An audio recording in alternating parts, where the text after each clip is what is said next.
Pada saat jalannya pembangunan rumah, kita ada masalah hambatan di biayanya itu sendiri.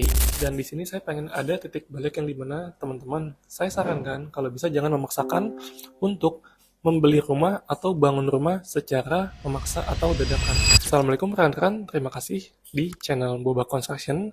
Kita pengen bahas seputar pertanyaan dari teman-teman audiens tentang dunia konstruksi, arsitektur, interior, dan lainnya. Dan juga seputar bangun rumah sih sebenarnya. Gitu guys. Hari ini ada pertanyaan apa aja, Sep? Oh, jadi hari ini sih ada 3 pertanyaan sih, kayak berapa uang minimal buat bangun rumah, terus juga haruskah semua uang udah siap dari awal sebelum bangun rumah, terus juga sih bagaimana cara menentukan budget sesuai kemampuan.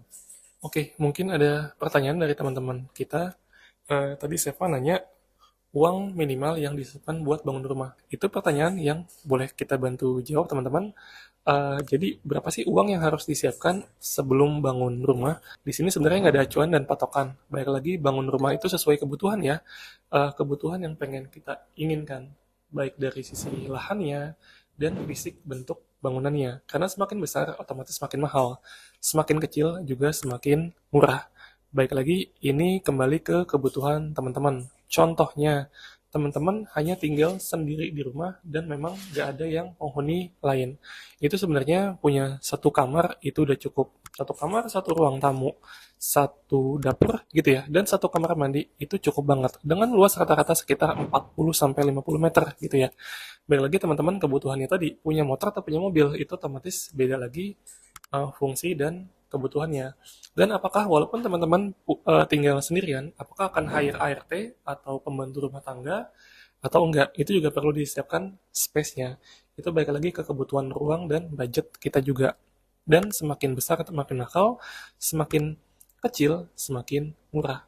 Kalau kita ambil sampling lagi, taruhlah mungkin bangun rumah di Jabodetabek itu sekitar 5 sampai 6 juta. Kalau tadi butuh lahan 50 meter, kurang lebih teman-teman paling tidak seminimalnya siapin budget yang ke 250 jutaan. Kalau semakin besar pasti semakin mahal. Dan baik lagi kalau case-nya itu single, di sini kita bahas case-nya sudah berkeluarga, punya 2 anak, ada suami istri, berarti kan 4 orang ya. Paling tidak ada 3 kamar gitu ya. Satu kamar utama, satu kamar anak, dan kamar kedua itu kamar anak juga. Mungkin lahan yang dibutuhkan bisa 70 sampai 100 meter persegi gitu ya buat bangun rumah. Jadi otomatis kalau rata-rata bangun di Jabodetabek 5 sampai 7 jutaan, berarti 100 meter persegi kali 5 juta itu bisa 500 jutaan buat bangun rumahnya. Itu kurang lebih. Oh, gitu. Terus ada lagi nih Pak, haruskah semua uang udah siap dari awal sebelum bangun rumah? Oke, semuanya harus siap di awal atau enggak saat bangun rumah? Kalau bisa, ya sudah disiapkan semuanya. Makanya langkah awal teman-teman kalau udah niat bangun rumah, sudah ada range kisaran budgetnya, baiknya teman-teman hire arsitek dulu guys. Untuk ngedesain rumahnya seperti apa. Dan yang memang tanahnya itu lahannya sudah dipersiapkan atau memang kita sudah punya akuisisi aset lahannya atau tanah gitu ya. Dengan tanah 100 meter itu bisa dapat kayak gimana sesuai kebutuhan tadi. Dengan tanah 200 meter teman-teman bisa dapat yang kayak gimana. Nah, fungsinya teman-teman hire arsitek kurang lebihnya selain mendapat desain, dapat ide dan solusi untuk kebutuhan ruang kita atau kebutuhan rumah kita yang dimana semuanya nanti akan di set, akan dikonsep, akan didesain sedemikian rupa agar budget kita tidak over. Karena arsitek akan memikirkan gerak-gerik semua kebutuhan hidup kita seperti apa. Nanti kalau desain udah jadi, konsepnya, gambarnya, denahnya gitu ya, nanti akan dibantu juga untuk perhitungan biayanya seperti apa. Dan akan menentukan kita juga berapa sih biaya yang akan keluar untuk ngebangun rumah ini. Dan kita harus sudah ancang-ancang di awal itu. Apakah harus sudah kekumpul semua? Baik lagi pertanyaannya, iya kalau bisa sudah kekumpul semua. Jadi memang tidak ada hambatan-hambatan yang dimana pada saat jalannya pembangunan rumah, kita ada masalah hambatan di biayanya itu sendiri. Gitu guys. Oh, Kurang gitu. lebih gitu, Sep. Oke, gitu ya. Terus ada lagi nih yang terakhir. Gimana sih cara nentuin budget sesuai kemampuan saya?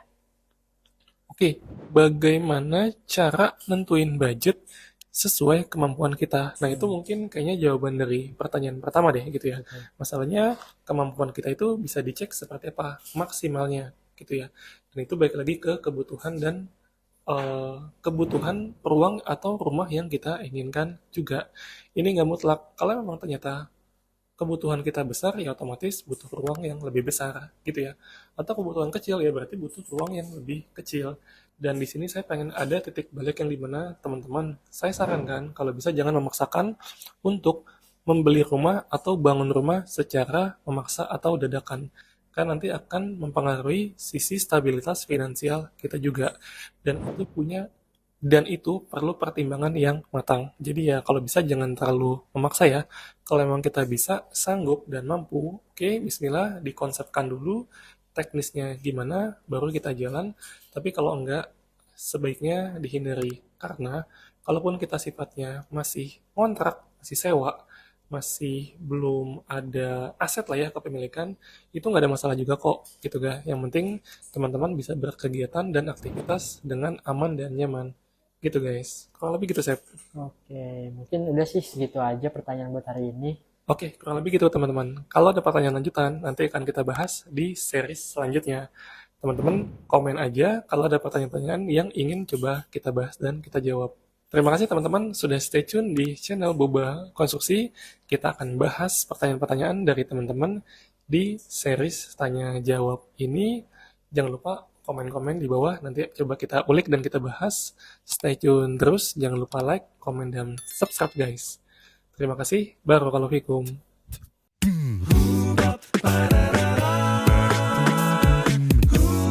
Ba-da